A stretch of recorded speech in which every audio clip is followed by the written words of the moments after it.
看着还往外堵，我就大概扫眼开个玩笑，你还堵，然后还详细计算哪边去了。你们家是不是你理财？你老公的账户是你理财？我不理财的，你是不理财吗？你们家钱是吧？这个数字没有比较敏感，我就不敏感，我就不管这玩意儿，我哪里管？我自己那个如果给我上这样刷卡，什么时候还钱卡我也不知道的。然后我家里的东西都是你拿人挣钱，东西我放哪里我都不知道的，我都要找我老公，我要找我老公。很幸福。有的你那份是我也做的，你还精准计算哪去曲走去哪儿了？感觉像查你老公的账户，查得很细。我对我男人都没怎么看。里外有还，文总，叫里外有。他查太细了哦。那个转到另外一张卡去了是吧？没错，还可以再继续玩很多个国家哦，这个没有。你跟进他就行了。你想推销那个旅游，跟进家人。这样子抢很多的客人。其实导游不是经常是可以发的，发的吗？有可以发广告，但是不能抢很多的客人。是吧？我们每走个团，那个导游方发，然后我们就有资源就看了这是哪个好地方，这还叫抢客户？你发吧，你走的可勤了，这2年你找到工作，他都不在那溜了，是这样子的。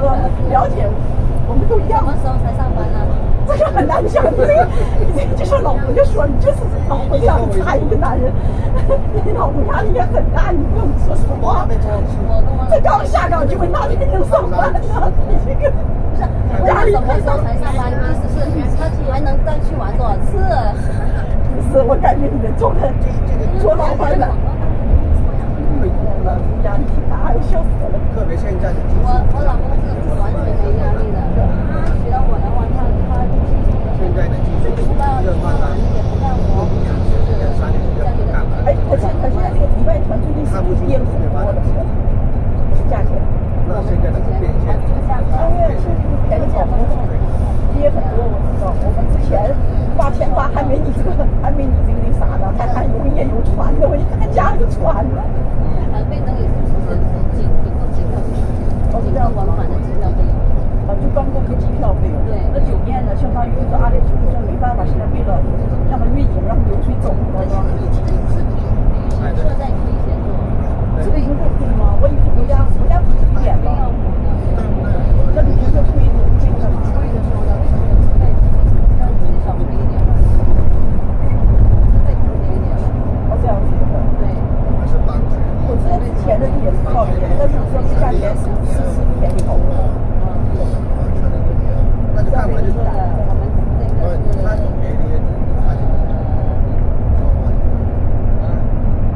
就是打仗后面的这是手个团的，我们家是没想到，我们在前面走了2批团，说一个行业干一辈子，除非黄的海鲜，对，红航海鲜就是红航线来看路，看起来很安全，他觉得 OK 的安全了，可以继续收客了。结果上了飞机还想说谁他妈说了，在圈里说的飞机空的，随便躺的，我们上了个很满的，因为我那个导游他发的，他走他是前面他走的嘛，他就是说他给我们发照片说整个航班豪华航空空的，啊，我们一听也行，上来了也行。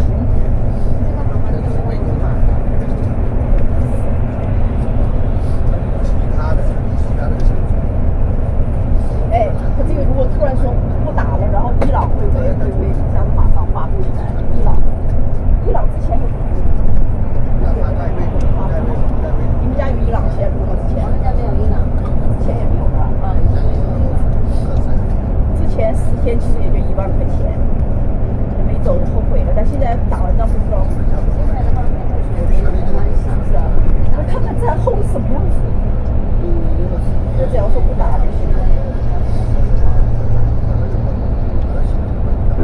没准儿到那儿导游也说，你不看到是面目全非，其实那长了一个角。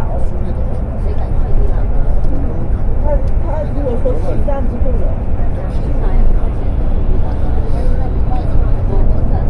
对，那是伊朗，只要说一声，比如说降价降价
看起来是12时。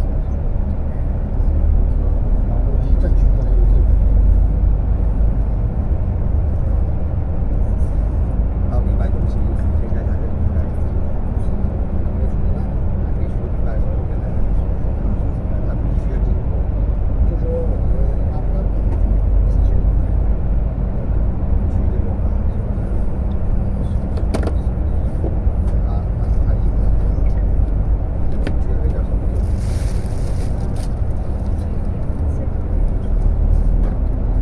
阿娟，係我哋去嗰個叫咩地方啊？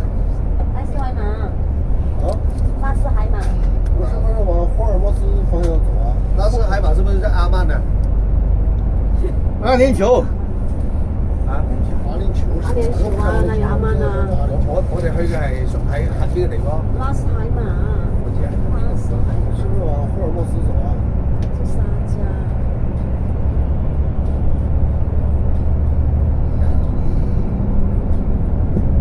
我哋而家仲喺迪拜，迪拜後日啊嘛，我哋而家仲喺迪拜，啊係啊，而家係迪拜啊，現在現在還在迪拜係啊，我们不是阿布扎比吗？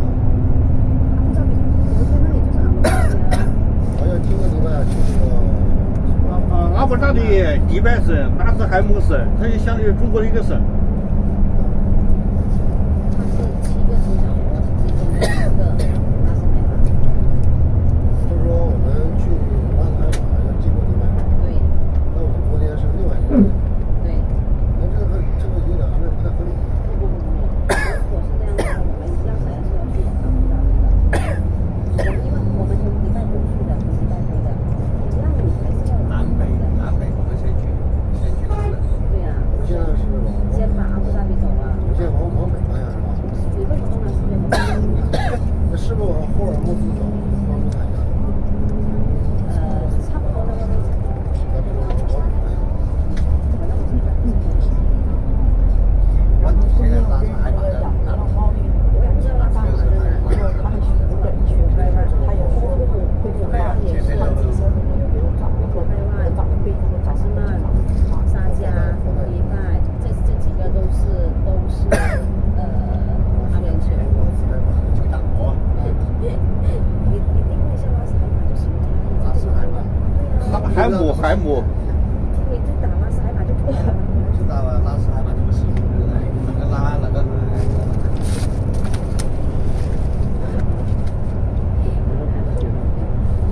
他是到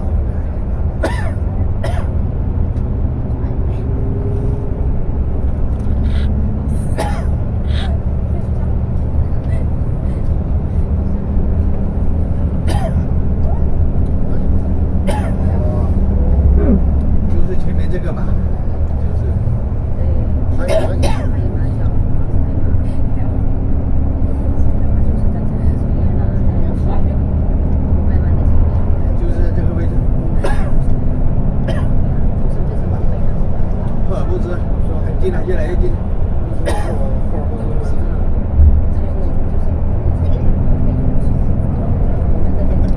那里是战区，他说。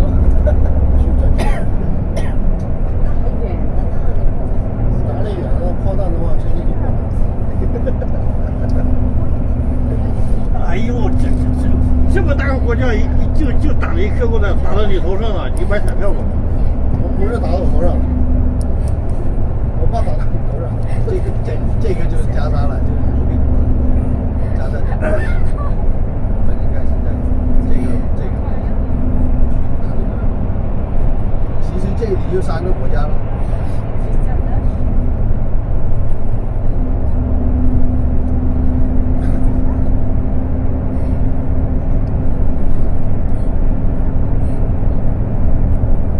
阿曼的啊，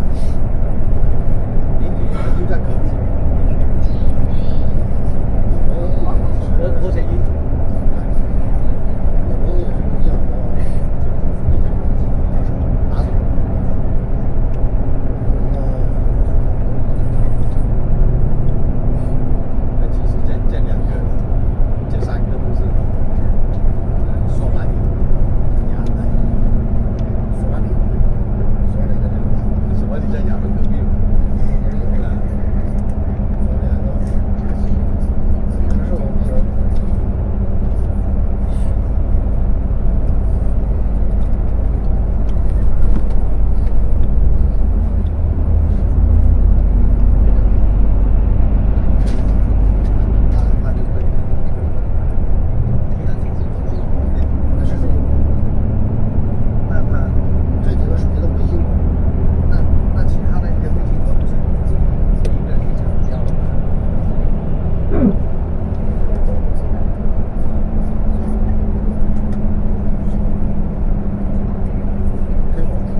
活，让你充分领略这个风土人情，让你学会跟当地人打交道，是不是？更深入的跟阿联酋人民交流。这个解读有一定高度。这叫觉悟，是吧？对，高度，高度，这解读。你看，2、3都不管，自己下。行程当中有写着的是好几个城市。最近还要去哪里吃？对呀，你要介绍几个吗？就是哪条街可以圈个范围。对。像老师考试画下重点。但是呢，也没有在那个你们讲了吗？但是呢，旁边那个有，但是呢，也没有在那个炸鸡呀。我跟你们说了，今天还没到嘛，今天还没到嘛，现在跟你讲。昨天炸鸡，今天又是肯德基。今天中午吃的就是这个。肯德基鸡。哇，是，你看这我们一路都是越来越近。我往战区去吗？烤炮弹不是卖吗？是啊，他让你捡个大机会去，你看我们这经历过了。发光了，跑到那个树枝上，把它飘到伊朗去。哦，还飘到伊朗。刚刚我看到有一棵树放了很多骆驼啊，把它捆上嘛，让那骆驼给它提。挺厉害。来浇上蜂蜜。那就很享受了。哎，很享受，也是的，我也很享受。你看那沙子重，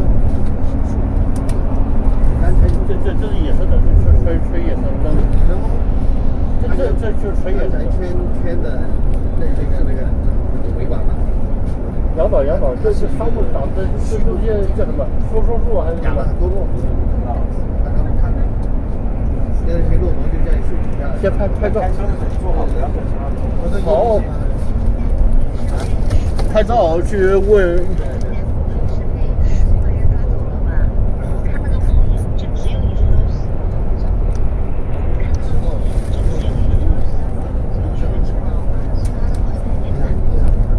豆包。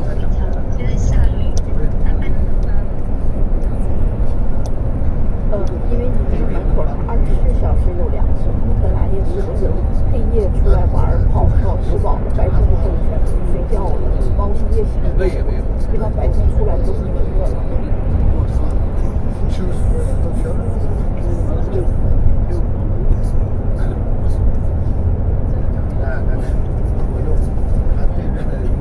主持的话，你肯定说应该是8天。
杨导，右边的黄土上个烂尾吧，右边沙家，他们这里也有烂尾吗？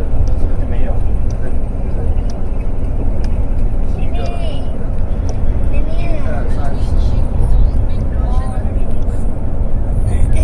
拉沙吧，对，就是他们。别了，他们家这个敌人。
为什么到这个卖肯定卖不价钱？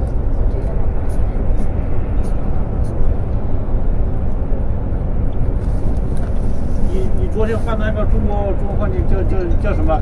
进去了之后那个那也是一对阿三开的。阿三，印度阿三。里面几个服务员，还有那些收银啊，那些都是阿三。不是菲律宾的，你搞错了。啊，对。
是，这是也是野的还压的，很好看。他的那个树下谢姨娘，还是很好看的沙漠，很壮观。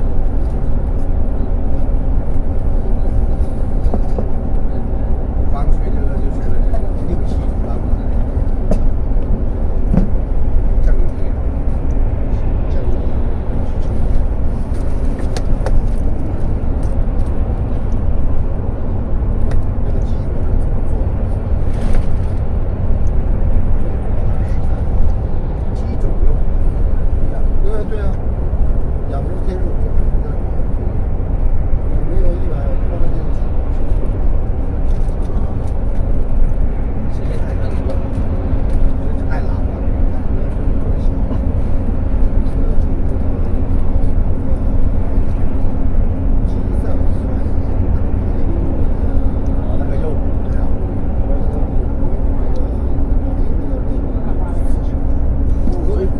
刚刚说骆驼，好多头骆驼全部躲到那棵树上，它也不分散开，都躲在一起，它不嫌热。群动物，基本上都群居的。它是一个木头一棵树。它树荫底下2块，你没看是都在树棵底下，刚才是在树荫底下，就那一块树荫2块的树。它这个是带汉字。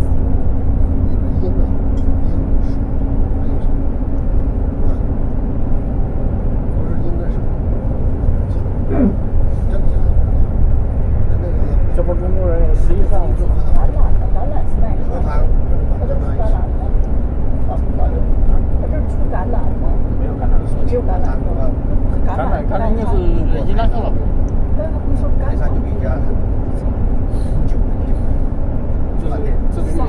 这是修什么？424店，工厂，叫做仓储基地小生产的建筑。物流，哦，旁边都是这。巴士卡，是卖车的，应该都是卖车的。二手车市场写的。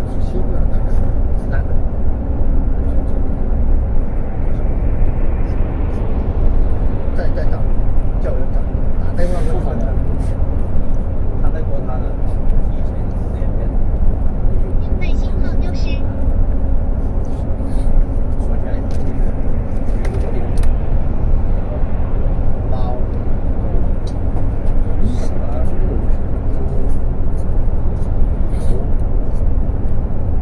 反正都是大便，真的有，真的。他会在那个汤桶的那个汤渣的那个老虎来捞给你看，这个是干的，鲜的，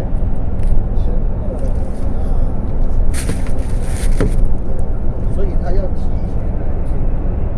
订单，还要定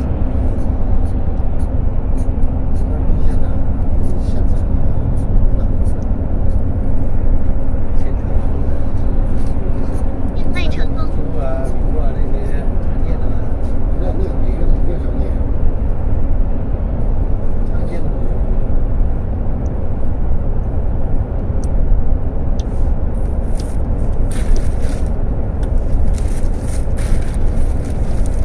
这个当出来都是的时候，这件实际上可以。老前辈介绍给我。说不是很喜欢去下船就吃了。他这没叫你在船上。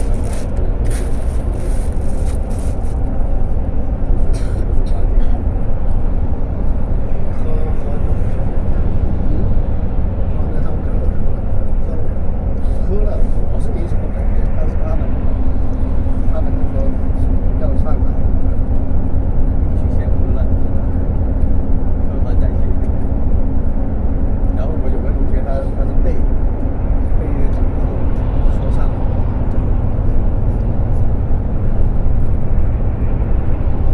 特别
比如说在那个恐龙侏罗纪时代的时候，地球上这些植物都很稀。这个像不是说是这个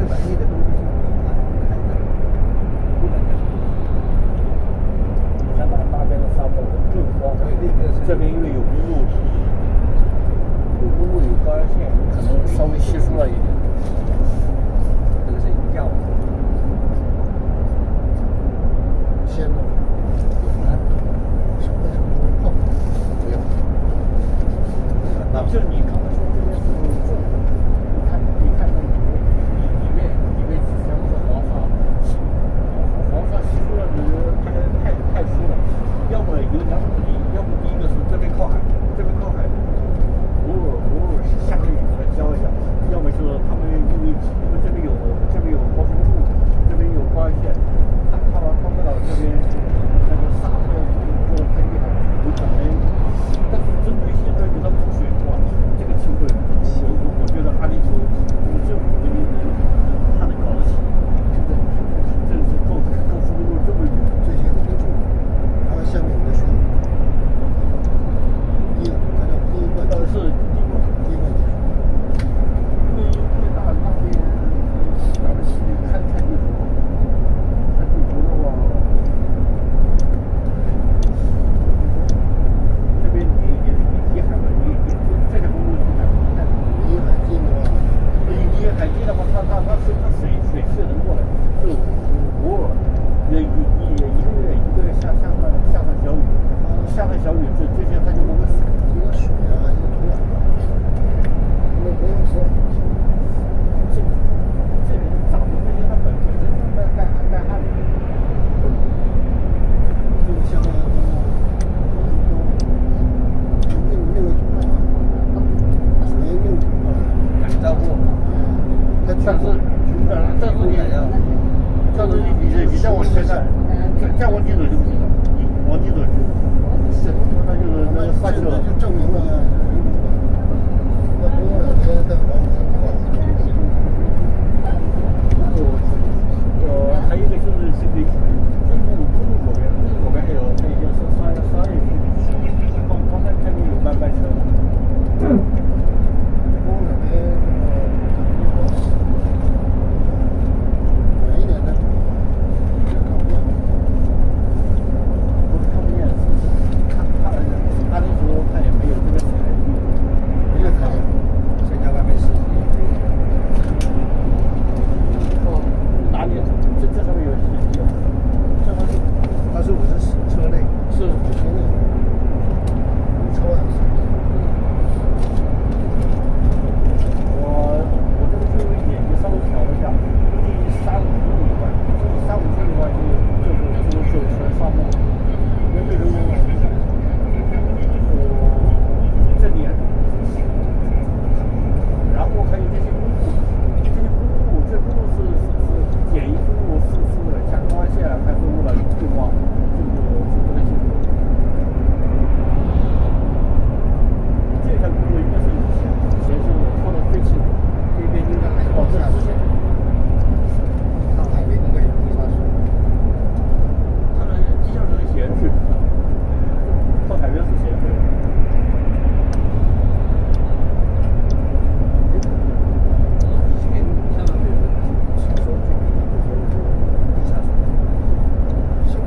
现在还有那个关进水，不是前几关进水，因为那个时候我们是地表温度，那个时候去长江看，地表温度是51度，全都是天的。啊，然后我们上洗手间嘛就洗水，哇，那个水是冰凉的。后来我问老师啊，问导游为什么这么凉？北京用的是地下水，所以是。我刚才在开车，我只见到一只橘子猫，就是在里面，其他地方都没有猫。现在还在用。那还是啥车？现在啥车？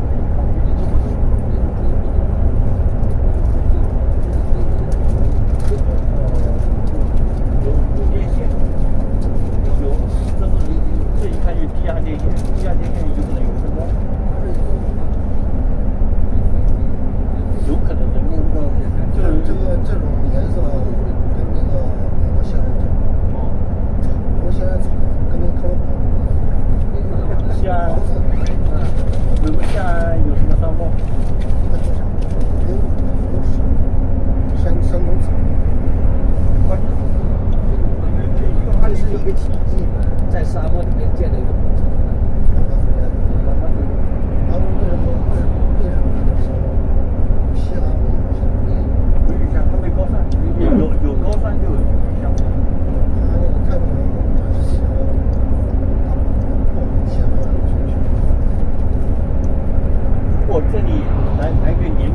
山，就像我们山东的千里山，这边马上变2天。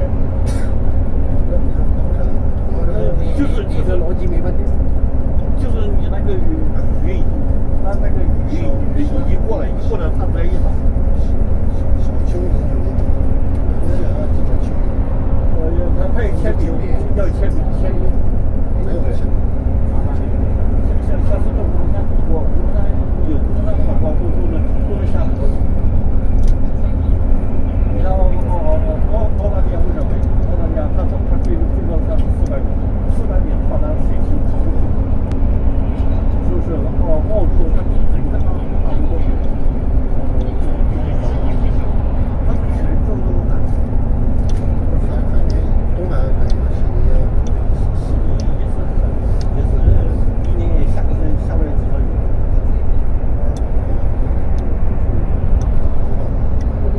还有那像银溪的，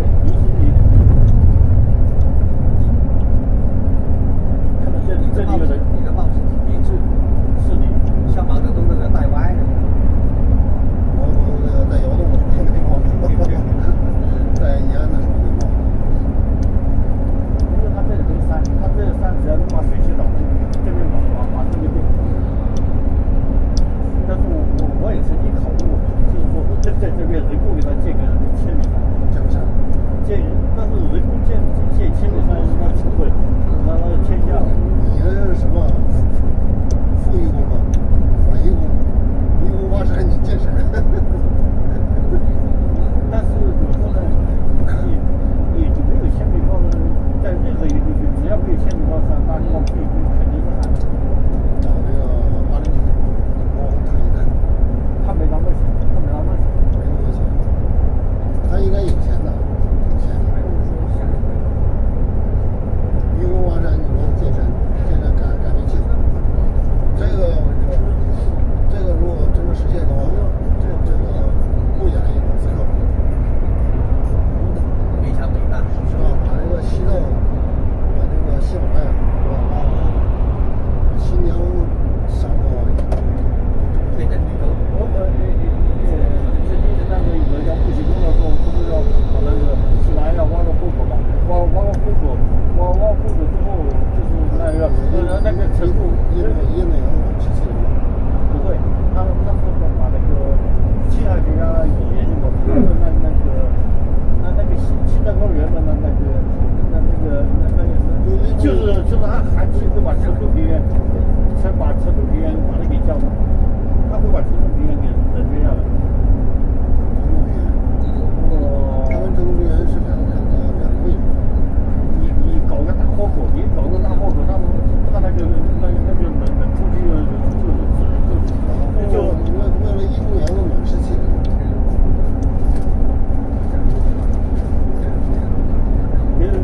别说还好，别说就是4大文明都是接近朋友，就是那个埃及、印度、巴比伦，还有大陆啊，都是朋友为主，但只有大陆沿边，为什么？就是因为那个青藏高原进了隆起之后，把那个高温留给印度了。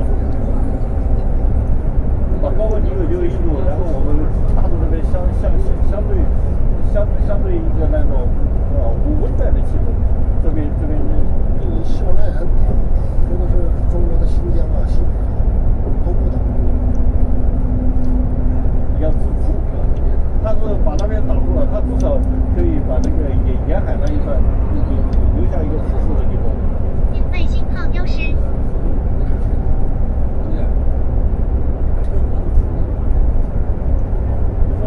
那个挖豁口，那个不启动真气口，但是别人有，比如说你看一下，这边气象组有，我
基站的范围大概是100米，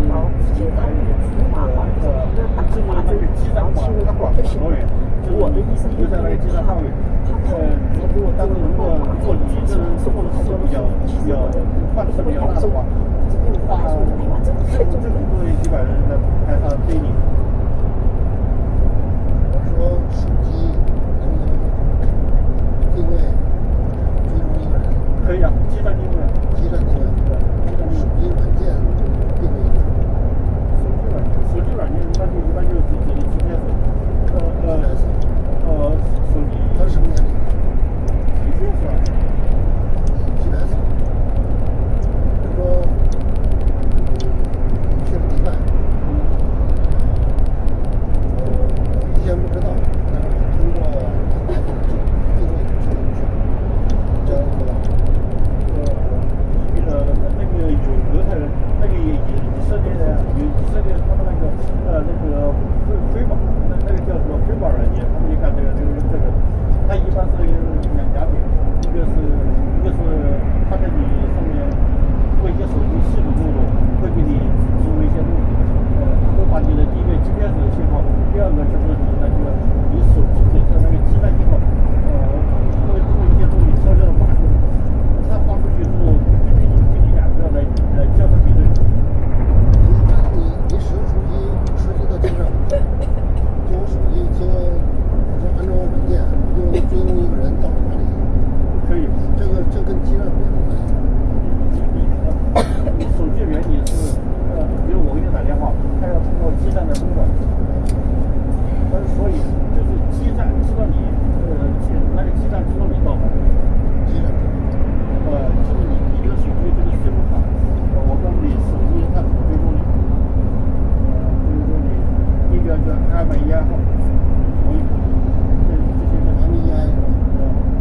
第一个就是手机，这个关于手机，关于手机大概就是关于手机的苹果的，苹果的可能麻烦一点，苹果麻烦一点，但是只要钱给的够多，就是想第一这个年头想，如果你不想定位，就像本单位一样，就是通过信息，就通过人在拍消息。没有。私家侦探。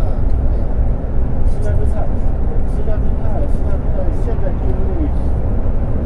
定位的话，那就在我就告诉你，你说的这定位，有人欠你钱吗？真的有你说的这个定位人，你发现是有人欠你钱，有人欠你钱的话，你这样就给前面，就是给前面别人他通过一些电信公司，他就是通过一些灰色或者不合法的东西，他就去就比如说你给公安给民警给他多少钱，把你开放地址把你老婆的开放地址给他拿出来，是给这个钱要，反正你根本不涉及到公安的，比如说开广是公安，我是这个私家侦探，私家侦探是，我想了解你的行踪。可以啊，比如说我怎么了解？私家侦探，比如说你开放记录是在公安那里，你说别说公安，你手机的是在那个电信局里，比如说那个移动联或者电信的，那些私家侦探他在里面有一些关系，也就是他给别人钱了。简单一点，你一直找到你这个人。是我欠你钱了，你想找我？我已经找到你。不是，那我通过什么网能找到你？第一想办法，身份证号码跟他的手机号，还有这个 M1号这些想办法关联起来。M1I 是什么意思？你只需要知道，就是这个手机身份证，就通过这手机。M1I 什么意思？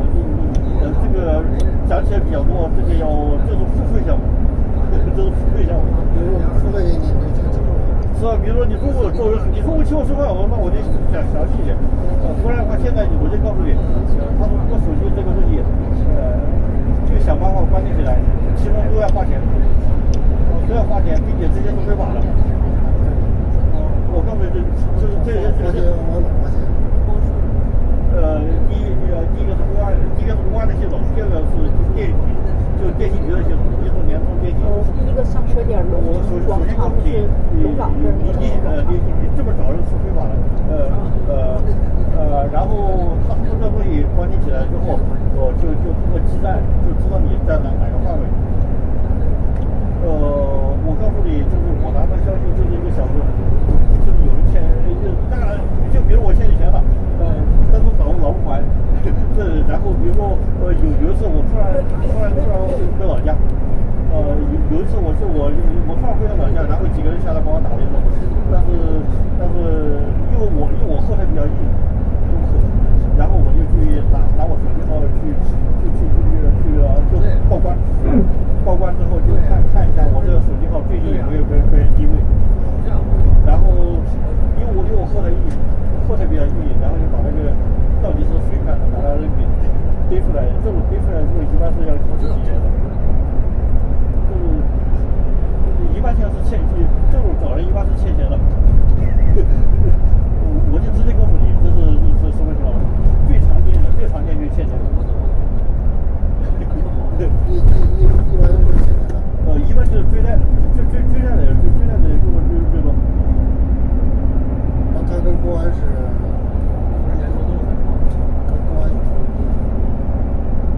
这个东西我告诉你，需要从哪里拿到消息？第一个是比如我的号，是联通的，就是要去给联通那边要有一定级别的人，有一定级别的人签署之后才能拿一个信息。什么权限？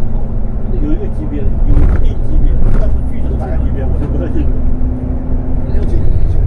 就是他有一定级别的人签完之后，就可以拿到消息。你听说了？实际上你没有经历过我操作。就是据我的阅历，就是有这么干过，但是进去了。然后以我的阅历，就是曾经有。知道别人这么干？我知道原理，我知道这个原理是这样。第一个最主要是追债。就是有人欠你钱跑了，你来找他，然后你通过一些人，看一些人有这些门道，但是反正我就告诉你，如果那人他后来很硬，他后来很硬，他的法国呢能找到你，反正如果就是欠你那人，他比如说是强力部门的，就是全是公检法的，他会来他法国呢会是谁干的？公安立案。他都是强力部门的，他是强力部门的。你说强力部门公检法？反正就是明年我就想追究那个人。首先告诉你，这东西是犯法的。他就是这个计算机问题。你说犯法，就是犯法的也没有什么很重的犯法。一般要进去几年，就进去几年。以前说怎么房子被征收，不用手机。这年头只要你用手机就会被追踪。啊，不用手机就不会被追踪。那你比如你还有一个就是天网。不用手机不开车。啊，对，开车都没追踪过。天网有天网，天网就是现在大陆这些那个监控，那监控都不是老百姓用的东西，那不是老百姓用的东西，黑客用的东西，不是老百姓用的。你花钱别人会帮你查的，你花钱别人会帮你查，只要你付得起。人脸识别嘛，人脸识别，就是你，就比如说你在城里，比如你是顺着佛山他们逛一圈，又跟手机没关系。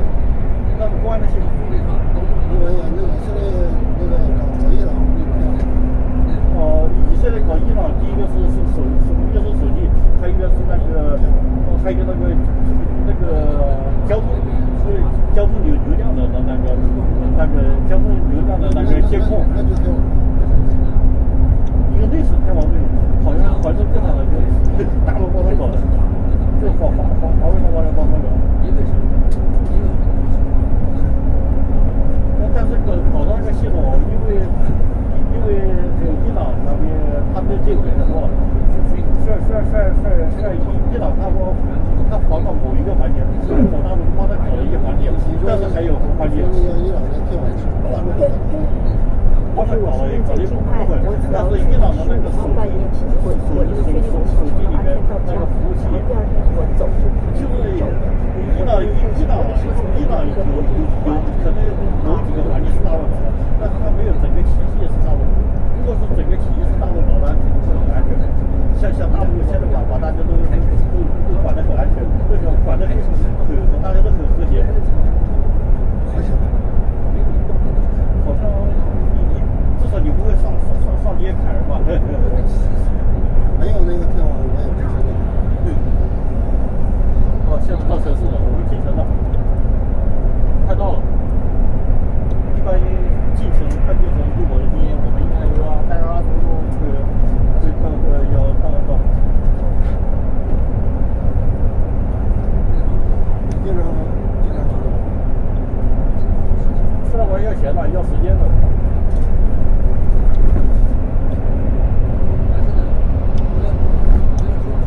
你说燕山不会追踪？当年那个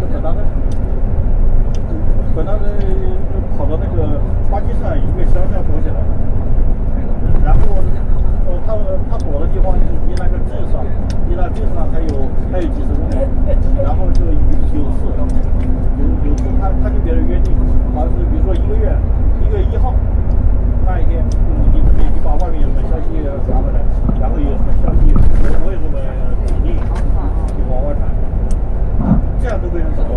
大家可以醒一下哈，我们已经到拉斯海马接近市中心了哈。大家其实可以看出来，迪拜、阿布扎比和拉斯海马的一个城市非常大的一个区别哈。其实从我们的左手边啊这边看出去，这一块的话是有些沙丘的，这个是胡兰造的沙丘哈。它的外面其实就是海洋哈，外面就是阿拉伯海。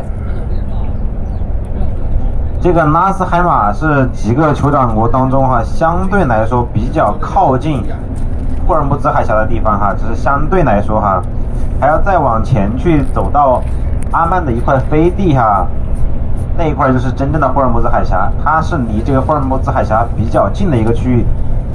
我记得好像是今年3月份吧，那个时候啊。